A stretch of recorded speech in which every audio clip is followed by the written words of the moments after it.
Hello again, everyone. We are the Vinyl Community Guncles, back again for another album review, and this time it is the album from Man on Man, featuring Roddy Bottum of Faith No More and his partner, who is also from, no, I don't remember the guy's name. What's his name? Joey Joey Holman Holman. of Cool Joey Hand Holman. Luke. And so they've teamed up and they've had another album before this. This is the one that came out last year. So we're going to give our opinions on that. And we are the Vinyl Community Guncles. I'm Robert Fithen, along with Mike from Hubtunes, Craig from Craig's Vinyl Plethora, and ladies and gentlemen, the man that went to a leather sale and got purchased for 30% off, Richard from Calvin Wazoo. Thrifty, somebody. I was on sale. Oh. Oh. Oh. And I believe Richard is first. Mm-hmm. You know, I gotta hand it to you, Robert. When you recommend a record, you have recommended some really outstanding records. I mean, Thanks. there was the Bob Seger, album. There was the Troglodytes, Cave World. What the hell's the name of that? Viagra Boys. Viagra Boys. Viagra Boys, of course. Curtis Viagra Boys. Mayfield. Kaleidoscope. Kaleidoscope. Some really good ones. Coco And Taylor. this one is right up there with those recommendations. I mean, when you said this, none of us had heard this. No. When you recommended this, I think none of us had heard of Well, I this. think Mike band. had heard it. I had heard it, but yeah. Yeah. It was released last year, and damn, it's certainly what I think would have made my top releases of the year. Had I known about it, I did order it and got it on the baby blue vinyl. There you go. Nice, cute couple on there. Sorry I about did love that. that. Crochet bear daddies. Yeah. So, really good. I was surprised that you had characterized it as a more musical Pansy division, but I would even go further and say that while some of the lyrical content, is very upfront, very forward, very sex positive, it's much more serious than some of the lyrical content, from Pansy Division. Pansy Division was all kind of fun to me, a lot of silly kind of things. They have some good things, but their style of music was, very very simple power popish punk kind of style of music. I still credit them for providing so much important information in the 90s regarding AIDS and having safe sex, and they would have that material with the recordings. But Man on Man, they've got this sound that is it is both, to me, unique and also very reminiscent. I kept thinking of Darklands, Jesus and Mary Chain. Yeah. I just really kept getting a really strong vibe of that. And in fact, a couple times when I listened to the record, I would put Darklands on because it just put me in such a mood to listen to it. And I'm not saying they're being derivative with their sound in terms of Jesus and Mary Chain. I'm just hearing that kind of tone, that kind of similarity in their music. I mean, I got a couple comments for each track. Take It From Me is the opener, very hard driving beat to it. And I love the synth line that goes throughout the entire song. It just really it's just like this nice thread that hangs it all together. Showgirls, very kind of a power pop beat, very danceable song. Favorite line, you got to use spit if you want to get used to it. Good line. I may get a little, I don't want to say, I'm going to be blunt with some of the things that I say with some of these songs because it's just that kind of uh, band because they are very sex positive. And then the next song is probably my favorite track, I Feel Good. I get the Jesus and Mary Chain vibe really strong with this song. And it has this total attitude of silence equals death. You know, it's got that very much, to me, that attitude and vibe, especially with the line, what's the purpose of hiding and wasting away if they say they got something to tone us all down? Step it up, make it loud, and just get fucking proud. I mean, I just really love that line. And that's really kind of the feeling and the gist of the entire album. It's just, you know, hey, feel good about yourself. Feel good and don't feel like you have to explain yourself. I just love that all the way through. Haute Couture, another Jesus and Mary Chain vibe. Piggy. I just wrote down that I love this line. You gotta first love you if you wanna fuck me. That's just perfect line. There's the whole poser kind of attitude. I think that really kind of comes out even more in some of the other songs. Kids, to me, has a very Dark Lands vibe to it. And it's got such a really good message. To me, what I think they're addressing is all this, even within the gay community, this anti-trans, anti-pronoun sentiment that is even within our own community. I like the line, take a minute to get with the pronouns, take a minute to listen to kids, because the grown-ups are kind of a letdown. It's just really, and then the music that they're doing this with, it's such a easy groove going with it. So it isn't like they're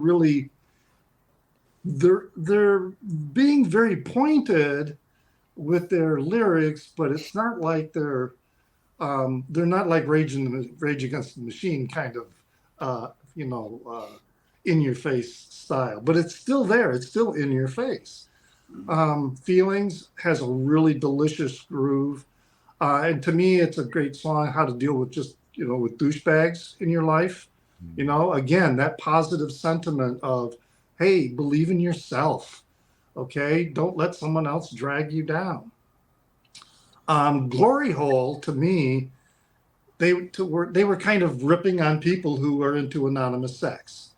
I think they were making a comment about that I get that from the line, punch in, punch out. Sorry, boy, you're not getting through. Glory hole in the wall. Baby, what's the protocol? Kind of hard to feel it all standing up against the wall. Okay, I mean, like, this is where I'm going to get graphic, okay, with my commentary. Uh-oh.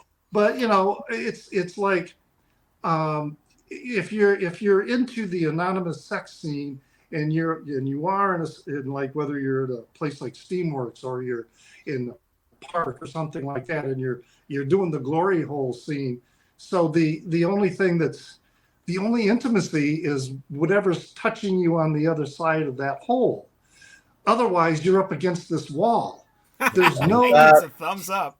Yeah, it's like there's no intimate contact, and I think that's that's what's going on with this record. Is feel good about yourself, feel good about each other, and revel in sex, okay, but don't turn it into something mechanical, something that is just mechanical. Then the song "Who Could Know," I think that's the one where they're really talking about when they were cooped up in Oxnard, because apparently they had traveled across the country and then the pandemic hit and they were kind of stuck in this rental or something, I guess, up in Oxnard. And that's where they wrote all these songs while they were there. So shouldn't the title of the album be called Oxnard instead of Provincetown? Yeah, I guess it wouldn't sell as much, would it? The closing song, Hush, it kind of made me wistful for the missed opportunities that I had in high school, particularly in the line, don't let them see what we're doing at the drive-in. It's, it was a kind of a, and they're, I think they're more around your guys' age. They're probably, in their 50s. Yeah. So, and I, it was just a time for me, and especially where I was growing up.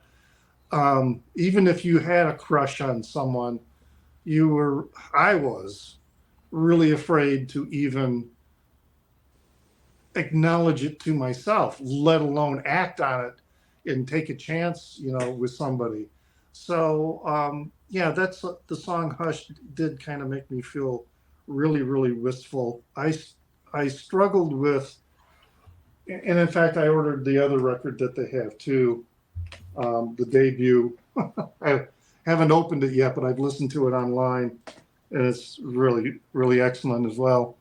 I was torn between whether I was going to give it 4.5 rainbows or 5 rainbows, and I know there's this kind of um, thing that we don't want to be too liberal with, with 5 rainbows, and I tend to be very liberal with my rainbows. But I also kind of use my rainbows and my star ratings. That if I ever had to purge records in my collection, the ones that get 5, I'm keeping for sure, no matter what. And it's the 4s that I'm going to be thinking about whether I want to keep or get rid of. After listening to it 3-4 times, there's just nothing on it that made me, that I became distracted, that I wasn't paying attention, or even if I was doing something else, I was still grooving to it. So I'm gonna give it 5 rainbows. Go ahead, Richard. Nice. So I discovered this band, a friend of mine, when the debut came out, and that is the correct. I love how they kind of did it upside down, because you would think it would be like that. I just love the way they decided to change it to this. So I had never heard of this band. I didn't know who they were. I didn't even know who the lead singer was. A friend of mine called me up one day and he's like, I have free tickets to see this band, Man on Man. They were at Lincoln Hall here in Chicago. Cool little place. Yeah, I mean, anytime I get to go see somebody at Lincoln Hall, I'm all over it. And it was free. And he's like, I was like, well, what kind of music are they? And he's like, oh, I think you're gonna like it. They're a gay couple, and they sing about, and my friend is gay also, and he's just describing them, and I was like, oh, this is gonna be either a comedy act, drag queens, or some Twinkie pop band that I'm just not gonna like. And that's a stereotype. I know it's a stereotype that I kind of, when I came out in the 90s, I felt very uncomfortable. I felt like I didn't belong in a lot of situations. I didn't like the music I was hearing in clubs. I had just come off the road touring with the Grateful Dead, and now I'm listening to Britney Spears in every bar I go to. I always felt a little out of place. I also was a gay man with a child who was 2 years old, which many gay men despised. That's a whole nother video. But so I had this built-in stereotype of what I was going to witness, who I was going to see. But I went and I walk in, and this is about 3 years ago, maybe. And I walk in, and it's there's a 40-year-old bear over there, and there's a couple of 50-year-old lesbians over there, and this guy is a big bear, and everyone's in their 40s and 50s, and I'm like, this is a different crowd. This isn't the crowd I was expecting. And I immediately felt comfortable and at home. And the band came on, and they were terrific. They were absolutely terrific. I didn't know who they were. After the show, we were taking the L home, and my friend was like, well, that's the lead singer from Faith No More. I was like, I've never heard a Faith No More song. I know that one album cover that they have. It's like their biggest album. I know that, and that's all I knew. And I was like, wow, very cool. I bought the album at the merch table, and I brought it home, and I really like it. It's a solid record. It's really cool. And when I heard that this album came out, I bought it. I bought it right away, and I listened to it, and I liked it. I remember liking it a lot. I got the baby blue one also. And it kind of just went into my shelf. And I didn't listen to it a lot after that. And when Robert chose this record, I pulled it out. I was like, oh, I have that. And I haven't listened to it in probably since, maybe the week it came out.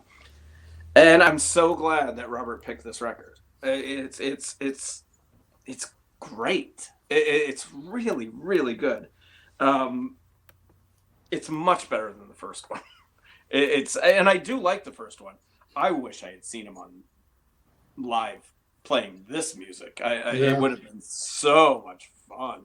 And it was a good time and everything. But man, this would have been a great concert to see, especially in such a tiny venue. I'll just go through a few of the tracks that really just stand out to me. The opener, "Take It From Me," I got and I totally agree with Richard. The Jesus and Mary chain vibe throughout this entire record is there. And it's on the first one too, but much more on this one. Totally agree with that. The first song, "Take It From Me," his vocal stylings, that's Pet Shop Boys. I just got a burst of Pet Shop Boys, but Pet Shop Boys with an edge, a little punch. I just really like that. And I love all the lyrics. And, it's in your face, some of it. But you know what? A lot of our lives are in our faces. It's reality. Mm-hmm. And that's what I just dug about the first album and not this one. It's not this stereotype. It's a lot of it's my life. And it's just there, and it's on this record everywhere. I mean, if I could read these lyrics, I would. I know, but no one in their 50s is reading these lyrics. But it's so good. My favorite song, again, I think you said it too, Richard, is "I Feel Good." It's such the whole album is positive. Everything, it's upbeat, it's positive. The message is great. It's just. Be who you are. Enjoy yourself, and you got to love yourself before you can love someone else. It's that whole vibe is through this whole thing. The song "Piggy," it's great. "Feelings," probably my second favorite song on here. Also "Kids." It's really good, and I cannot believe this did not make my top 2023 releases. I stupidly left it off, and I think it's one of the reasons, and I've talked about it on my channel, is why I'm cutting back on buying records, because this record should not have just been listened to twice and then put on a shelf. Mm-hmm. It needed to stay out, it needed to be played, and it's just I absolutely love it. What song on this one is really good is a song called "Daddy." Yeah. when you get to this record, that's my favorite song on there. But this is just thank you so much, Robert, for choosing this. I'm so glad I got back into it. And this is I love the the photo inside is brilliant. I'm giving it 4.5 rainbows. It's I can't believe it. I've been sleeping on this, and it's been in my collection for at least a year. So thank you, Robert. Great record. Cool. Okay, well, I absolutely fucking hated it, but no, just kidding. Well, I got it too. So, first off, Roddy is 60. because I looked it up. Wow.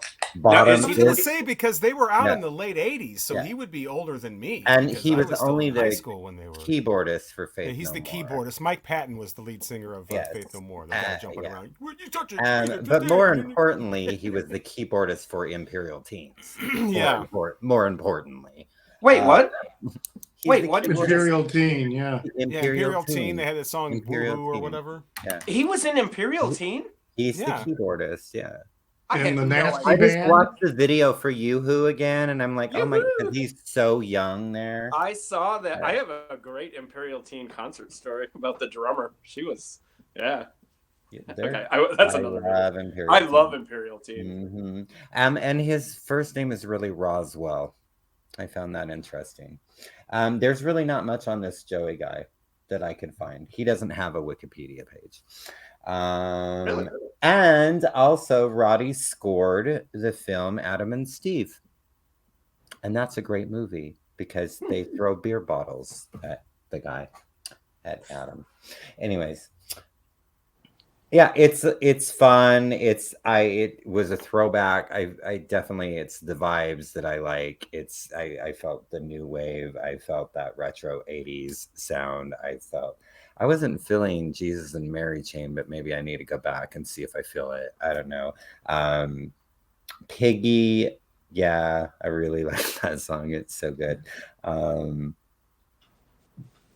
It's fairly solid. I mean, I don't really have a lot more to add to what you guys have added. It's just it's good. I was surprised. I was surprised I hadn't actually heard of them. But I'm not looking as much as I used to. I used to be insane about new releases and always knowing what was coming out on release day, and I haven't been that way in probably about 10 years. But yeah, no, I really enjoyed it. Obviously, I purchased it. I got the first one as well. I like this one better. The first one's good, but this one's Daddy. Yeah, that's a good Daddy's the best song on the first. Daddy's a good song. Yeah. So I'm giving it 4 rainbows. Yeah, I picked this. This was the first time I'd picked one that I hadn't heard before, and I heard about this group and I wanted to hear it, and then I thought, well, why don't I just listen? Why don't I choose for all of us to listen to it before I even hear it? So when I made the comparison to Pansy Division, I hadn't really heard it yet, and I just, like Mike and I just made assumptions based on, it's a gay group and they're singing about gay stuff, so it's probably more of a novelty type whatever. And then I'd heard parts of it in my car, and it's hard to hear the vocals on a lot of these songs unless you're really listening on a stereo in your house or on headphones or something like that, because they're buried into the music. So if you're driving and you've got the car and it's hard to hear the vocals, and all I could pick out was like Beer Can Dick and whatever they say in the first song. There's a song called Glory Hole, so okay, I get what this is, and it really is a lot more than that once I finally actually sat down and paid attention to it and heard all the lyrics, and liked it a lot more. I'm not as big of a fan of the music as you guys are. It's, again, that in the box production. I wish they would have been a little more organic with the music, but it really is the whole like vibe of the lyrics and what they're trying to do. It comes off like Tales from the City or something, where there's all these different scenarios going on with each different song. Each different song's like almost like a scene, that we've probably all lived out. The first one, Take It From Me. I'm hearing Beer Can Dick and all this, and I'm okay, take it, I get it. That's not what it is. It's all these things that they loved and that have been taken away. Like the scene in the early 80s with the Crystal Pistol Bar or whatever, where they liked going there and they liked this and that, and that's been taken away. And then this other thing over here that they liked, that now that's been taken away. That's what Take It From Me. That's what I got out of the song. Yeah. But haute culture is or couture is another great one. Piggy is kind of different. You guys are talking about positive vibes, and this first song's not very positive, and Piggy definitely is hilarious. I mean, they're making fun of this person, and I don't know if you guys experienced this or not, but this is the song I connected with the most, where the guy sends the guy I'm assuming they're talking about an app like Grindr or something. Yeah. Sends the word hi 79 times. Hi. Hi. Have you guys experienced that? Hi. hi, response. hi, 79 times. There was 2 people that did. There was one where I would pull it up, and people would be amazed, like just scrolling with no. Because I reply the first time and say, I'm not really into whatever, blah blah blah. Thanks. Hi, hello, what's up? Hi. Does anybody on the panel ever have you guys ever done that? No. No, but I've been the recipient of stuff like that. Yeah. Oh my God. In the comments, is anybody the high guy? Because I really want to know what the point of that is. 79 times. No, it happened. It's going to be a new moniker for us to use. Oh my God. It's It's relentless. And then if you don't, like, they're all about you, and then when you're not interested, then you're a troll. Like, well, fuck you. You're just a troll. Well, then why were you saying hi to me 79 times then if I'm such a fucking troll? Yeah, who's anyway, the troll? Yes. So I'm going to send back the alphabet because you're a fucking idiot, So I'm going to type back A, B. That's what they say in the song. I'm going to send back A, B, C, D, E, F, G, whatever. But, so that's some nice comic relief at the end of side 1, right in the middle there. Kids, I get the point of that. Glory hole. Totally get that. I've never done the glory hole thing, and that's the reason why, is because that wouldn't be something I would be into. I don't want... Just get a dildo. I mean, what do you need a dick coming out of a... I don't... If it's fine for somebody, that's what you're into, that's great, but I totally agree with kind of the sentiment of that song. It's like, not that. I don't remember which song it is, but there's a song about that says having sex in the back rooms and the bathrooms was our classroom. Oh, was that Hush? Was that Hush? No, it was earlier on. No, it's Feelings? No, maybe. Yeah, I don't remember. But I thought that they was could that Haute really Couture? expand on that and just the way that gay men, especially pre-internet, didn't really have, when you're straight, I'm assuming you have parents. You got your dad to tell you how to talk to women and what to do and what to look out for, and you got your friends and everybody's, kind of on the same page. You're all the same age. You're all looking for chicks and don't do this, do that, the rules and what to do. And when you're gay, you don't have that. It's kind of like you're out on your own, and you're just kind of, it's dangerous. Oh, that was Haute Couture. Mysterious. Yeah. That was Haute Couture. Because they're waiting on the drag. And in the back, we're all the people fucking the bathrooms. And in the back rooms, there are classrooms. Don't like what you see. It's like Don't you fucking look at me. You're learning as you're going, and you're learning, and sometimes you learn what not to do and who to stay away from. I thought that was really interesting, the way that they put that so bluntly, It's just 2 lines, but they could have made a whole song about that. But I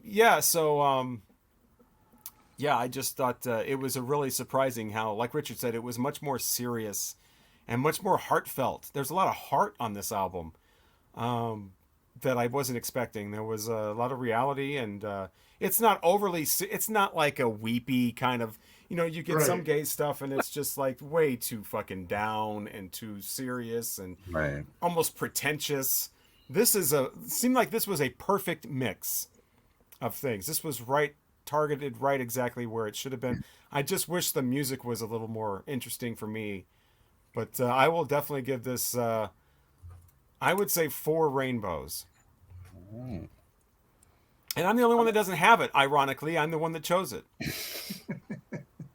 And the only one that doesn't have it. Craig said it was on Amazon pretty cheap. It's like that's the one. Record. That's the one I got from Amazon, and same with the other one. There are some very cool color variants of this one, but I just got the simple color variant. The creamy white. The creamy white, yeah. This is the white one. But there are some other really cool color variants, but they're expensive. They're like $60. So Richard got the semen. Yeah, he got the variant. Semen. Is yours that color too, Mike? I wonder why it's called Provincetown. I don't know. There's no. They mentioned Provincetown once in the entire album. Yeah. Like when they mentioned wanted to sell it. They wanted to. Yeah, they just wanted to sell it. So is Oxnard a gay mecca? A better name, but. Is Oxnard a gay mecca? I know they're famous for onions. They are. There's onion Oh, fields there. I Yeah. love it. It was So seven, what's next? 17 and a half rainbows on that. Nice. And yeah, we're probably going to hate it, and I don't care because I love this record. That's a theme. Yeah, mhm. You're all gonna hate it, and I don't care. Yep, y'all gonna hate it. I don't care. May or may not even know who they are. This is a album from 1991, and this was their third and final album, and that would be Transvision Vamp with Little Magnets versus the Bubble of Babel. Okay, I gotta write this one down. Jesus. Yeah, so do I. So What's I'm not texting you tomorrow. I will. Little maggots? Transvision Vamp is the name of the band. And it is called Little Magnets versus the Bubble of Babel. Transvision amps? Vamp, like I'm a Vamp. vamp.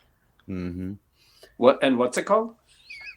Little Magnets versus the Bubble of Babel. Little magnets. Mm-hmm. Not Okay. maggot. Wendy versus the Payne. Bubble of Babel. And my Is this easy pen to just find ran out of streaming, ink. or is this some obscure thing? I double checked. It's on iTunes, so then it should be easy to, or Apple Music, whatever you want to call it. But yes, Mike, you'll be able to listen to it on it. Oh, good. So. I don't own it. Yeah, I don't own that either. This is a German pressing. It was never released in the U.S. So I saw this out. But anyways, yeah, for that. I will talk more about it later. Yes. So we've got Transvision Bubble coming up. And we've also got a Neil Young playlist battle and the year 1976 tops and bottoms and Craig's playlist battle after that. So we've got all kinds of great things for you coming up. Mm-hmm. Join us for that. And if, check out that Man on Man Provincetown album featuring the guy from Faith No More and Imperial Drag. Teens. Imperial Teen. Yeah, Imperial Drag's a different group. Yeah. Thanks for watching. We're the Vinyl Community Guncles. I'm Robert Fithen, along with Richard at Calvin Wazoo, Craig's Vinyl Plethora, and Mike at Hub Tunes. Hopefully, we'll talk to you again soon. Hopefully, real soon. Ta-ta. I can't believe that guy's an Imperial teen.